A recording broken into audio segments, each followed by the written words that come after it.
Joseph Conrad escreve Lord Jim e, com isso, ele cria uma reviravolta nas convenções narrativas da época. No romance, ele multiplica elos narrativos, pontos de vista e rupturas na continuidade espaço-temporal.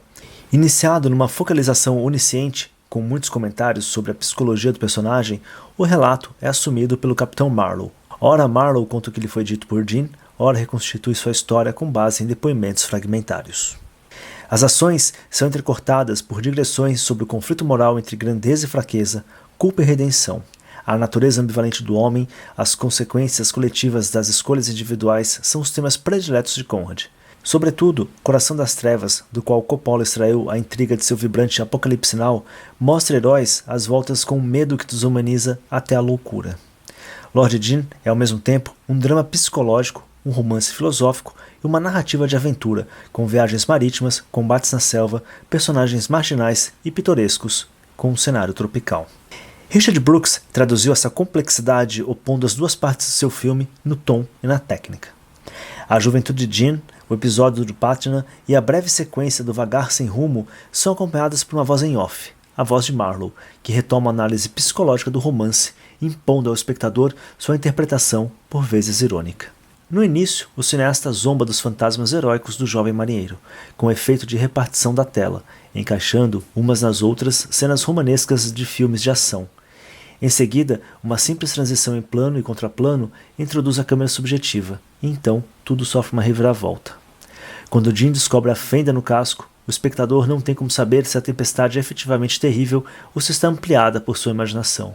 A técnica mimética do cinema representa da mesma maneira o referente real da ficção, o buraco no casco e o que o personagem julga ver, as ondas submergindo a embarcação. A voz em off torna-se grave e desaparece quando Jim toma o destino nas mãos em Patusan. Somos então projetados num puro filme de aventuras, segundo o esquema clássico, a conquista da glória e do amor seguida da queda. As cenas de grande espetáculo, rodadas no Camboja e na Malásia, servem de pano de fundo. O romancista e o cineasta têm o mesmo prazer estético descrevendo paisagens e costumes exóticos. A ação leva melhor aqui sobre a análise psicológica. Cabe exclusivamente ao olhar tão particular de Peter O'Toole expressar a persistente dúvida do herói. O cinema, ação e imagens deve mesmo traduzir melhor que as palavras a ambiguidade do personagem, a darmos crédito à última carta de Marlowe. Não terá ficado nenhuma mensagem dele, senão a mensagem que cada um de nós pode extrair por conta própria da linguagem dos fatos, que muitas vezes são mais enigmáticos que as mais sutis combinações de palavras.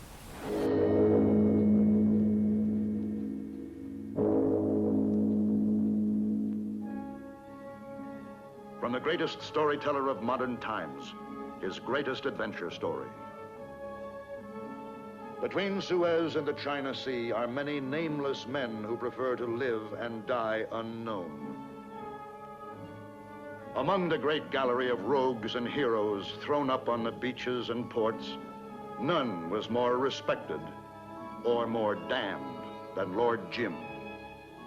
Lord Jim, a young man's great adventure in the exotic harbors and jungles of the Malay archipelago.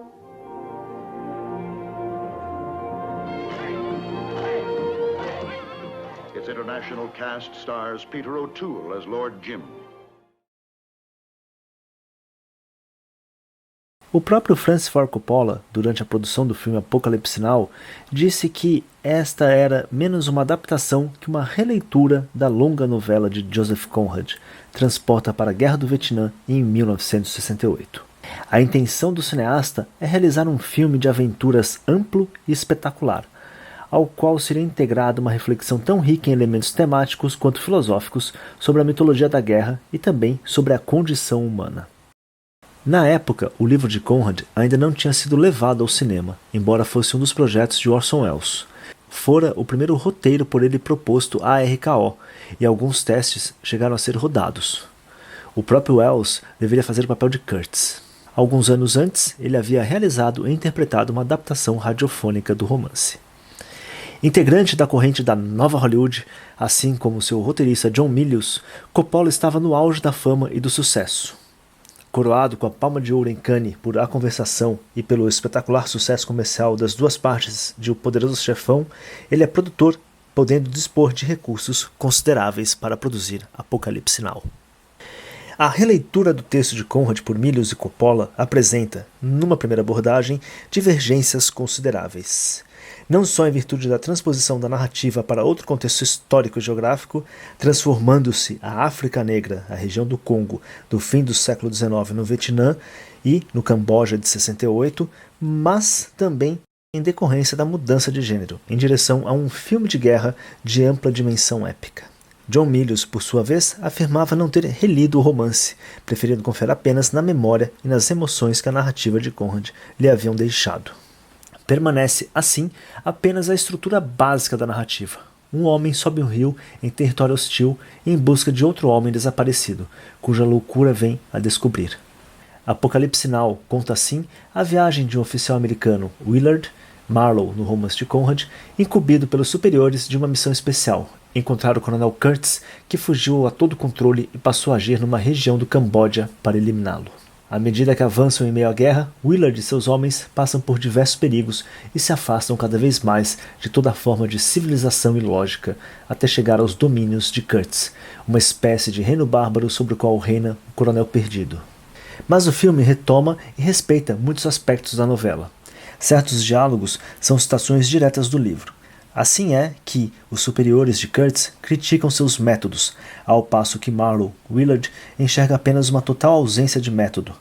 O livro e o filme de fato compartilham uma série de temas, entre eles a análise de uma crise de civilização, da qual o universo colonial é a expressão mais flagrante, crise esta que acarreta uma distorção da realidade, levada ao seu paroxismo pela cultura psicodélica reconstituída por Coppola no filme. Mas o texto e o longa-metragem têm como tema principal a descida física e simbólica às trevas do espírito humano. Marlowe Willard, indo ao encontro de um homem brilhante, talvez um gênio, mas cuja alma está incuravelmente doente, efetua uma viagem interior que culmina com o face-a-face com Kurtz, bloco enigmático que talvez não passe de seu próprio duplo. O enigma absoluto, representado por Kurtz, aliás, foi um problema para o próprio Coppola, que durante muito tempo ficou sem saber como concluir sua narrativa. Entre a primeira apresentação em Cannes e os diversos lançamentos, Apocalipse Now teve diferentes finais, diversas hipóteses deixadas em suspenso.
down below.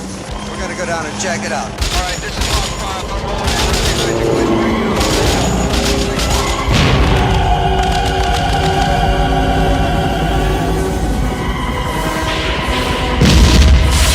Hey, what a shot! Outstanding, Red Team, outstanding. Get you a case of beer for that.